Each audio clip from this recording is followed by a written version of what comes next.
एक छोटे गांव की रात का दृश्य। चांदनी में नहाए छोटे मकान और चारों ओर सन्नाटा। गांव का चालाक चोर करीम धीरे धीरे गलियों से गुजरता हुआ। करीब छिपकर गांव के बुजुर्ग हकीम साहब के पुराने मकान के बाहर खड़ा है। अंदर एक पुरानी लकड़ी की अलमारी है जिसमें जादू का डिब्बा रखा है। अंधेरी रात में करीम अलमारी खोलता है, जादू का डिब्बा उठाता है और जल्दी से घर से निकलता है।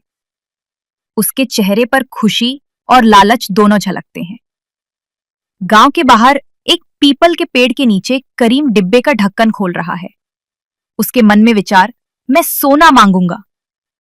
ढक्कन खुलते ही एक छोटा बंदर जादुई धुएं के साथ बाहर आता है। बंदर हंसकर कहता है, अब तुम मेरे साथ जंगल चलो। अगली सुबह गांव वाले जंगल के अंदर देखते हैं कि करीम एक बंदर की जेब से झांक रहा है। बंदर हंस रहा है और करीम शर्मिंदा है।